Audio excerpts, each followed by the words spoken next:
Mitt Romney and his band of merry men are out to steal from the poor and give to the rich. And then if down the road some of those poor are unfortunate enough to get cancer, that's on them too. The Romney folks, that is. Can Barack Obama save us from this roving band of thieves and cancer givers? I'm Allen Barton. Stand by for Front Page.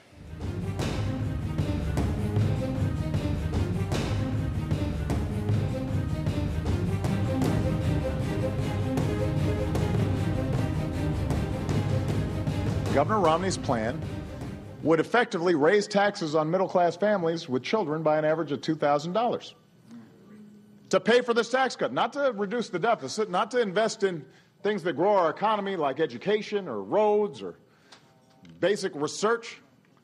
He'd ask the middle class to pay more in taxes so that he could give another $250,000 tax cut to people making more than $3 million a year. It's like Robin Hood in reverse. It's Romney Hood.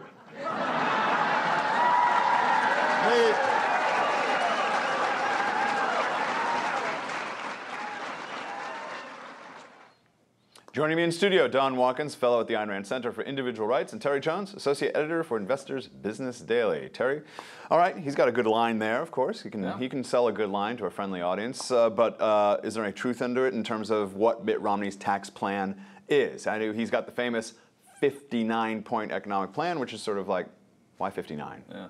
It wasn't 58, it wasn't 60. Yeah. It was exactly 59 things we can do.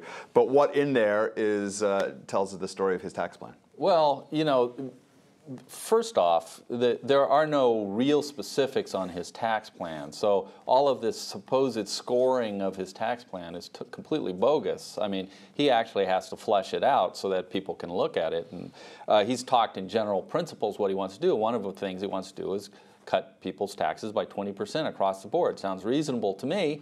But the Democrats and the progressives see this as a giveaway to the rich. Well, by the way, the top 20% of the income distribution pays 95% of the taxes.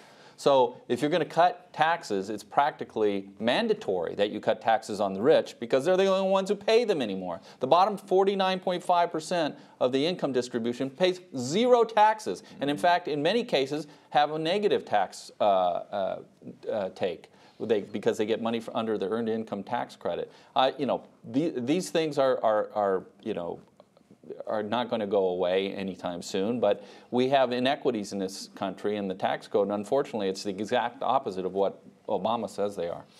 Don, what about the story underneath this, this idea of conjuring up the image of Robin Hood or a Robin Hood in reverse? It sort of goes along with Obama's narrative over the last 2 or 3 years of that the rich have gotten their say here for 20 years, and now it is time to redress the great evil of the rich accumulating wealth. It's popular. It's a popular sentiment. Yeah. Well, I mean, look, this is the choice that we're being offered as Americans. It's, well, we can rob from the poor to steal, we can rob from the poor and give to the rich, or we can rob the rich to give to the poor. Which one sounds better to you? But what about a society in which we don't rob anybody? What about a society where people produce and then have a property right to what they produce, to what they earn?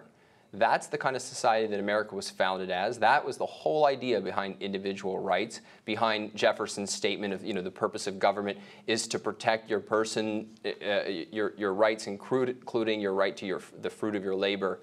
And that is what I think a proper moral society is, not a society in which we haggle over who the victims of this robbery spree should be. Well, dang, that sounded good. I sure hope Romney said that in response. Let's find out.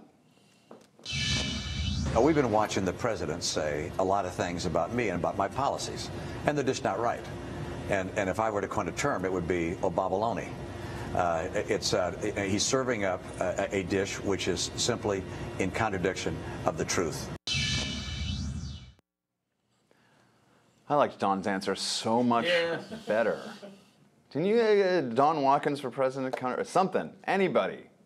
Why did he say Obamaloney, Terry? Well, why does he do this? Occasionally he will come out with something that sounds remotely principled about. Obama came out with the Romney hood, and he had to come back with Obamaloney, because thus making him seem like just a dweeb. Come on, just make the argument. Part of the problem here, as Don was saying, is we've now accepted, rhetorically, and we all do it, I do it as well, rhetorically, the notion that this is a class warfare and that one class is going to benefit and another class is going to suffer, when in fact the whole premise of that is wrong. And the only fair system, in my opinion, the only tax code that can be justified from a moral standpoint would be a flat tax, because it treats everybody the same under the law. All right, gee, you guys are making so much sense. I wish someone else would say these things. While we're on the issue of messaging, an ad with which the Obama campaign has had, quote, no involvement and no knowledge, unquote, has received some heavy flack. Why don't we see what is drawing all the controversy? When Mitt Romney and Bain closed the plant, I lost my health care. And my family lost their health care. And a short time after that, my wife became ill. I don't know how long she was sick. And I think maybe she didn't say anything because she knew that we couldn't afford the insurance. And then one day she became ill, and I took her up to the Jackson County Hospital and admitted her for pneumonia, and that's when they found the cancer. And by then it was stage 4. There was nothing they could do for her. And she passed away in 22 days. I do not think Mitt Romney realizes what he's done to anyone. And furthermore, I do not think Mitt Romney is concerned. Yes, ladies and gentlemen, a new low. What was the famous campaign in the 1800s? Was it where they just tore each other up? Was it Jackson? Or I can't remember who it was. Where it was like the most famous low ball. I think they just reached a new low where Mitt Romney is responsible for this woman having gotten cancer 5 years after this guy lost his job, and they each had jobs in the intervening years, and Mitt Romney hadn't been part of Bain when they filed this bankruptcy. I mean, just crazy. What do you think of this? Yeah, I mean, it's so dishonest, and quite frankly, I'm embarrassed and ashamed for this Mr. Sopcich, who I'm sure he was sad to have lost his wife, but to have used her in such a shabby way and such a lying way is really disgraceful to her memory. 1999, Romney was, for all intents and purposes, gone from Bain Capital. That company he worked for, the Mr. Sopcich, didn't close until, what was it, 2001, something like that. His wife was covered under her own plan, not under his plan. She was covered under her own plan. And the cancer wasn't discovered for 6 years after that. I mean, it's an absurd story to tell that somehow Romney is responsible for this woman's death. It's absolutely mind-boggling. I want to go to what the people who created the ad said about it. Let's take a look at that. Frankly, I talked to Joe today as well, and we had a conversation about, what he thought of the ad and how he thought it was playing, and his opinion is that... And he stands by it. His opinion, he does stand by it, because his opinion is that Mitt Romney is not culpable for his wife getting sick, but when she got sick, when their family needed health insurance, they didn't have it.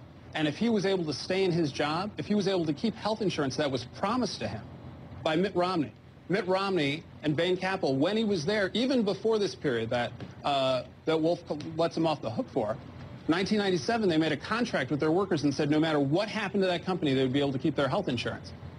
He wasn't able to. And also they the canceled case their is health that... insurance. Wow. It's just unbelievable. Anyway, Donna, I cut you off. Go ahead. What do you think of this situation? Let's say that commercial was 100% true. Let's say that that's exactly how it had happened. I think there's an additional point here. As sympathetic as we can and should be for somebody in that kind of situation, what kind of alternative is there? It's that businesses are supposed to turn themselves into charities that keep workers around in case that they need health care, in case they need health insurance. No, absolutely not. A business's job is to pursue its profits. If the government hadn't so distorted the system that we buy our health care through our employer, then this would not be a concern, the same way that it's not a concern for your car insurance that you lost a job. Yeah, Don brings up a really good point, which is the idea of corporate America or your job as a supporter of your personal life, a partner with you in dealing with the traumas of your life or the difficulties that you may have with health, whatever it is that may be with your well-being. And that is a very interesting narrative that is underneath all of this, the idea that businesses are there to care for you. Yeah.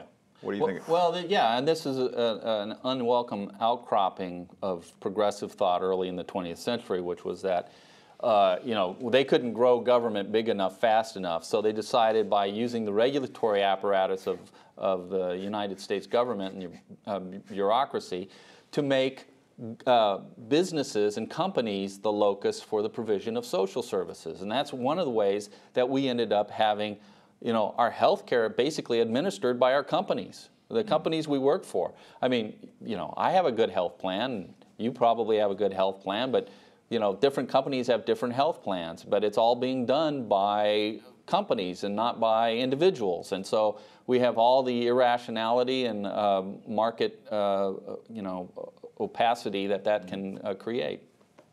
All right, guys, good discussion for Terry and Don. I'm Allen Barton, and you've been watching Front Page.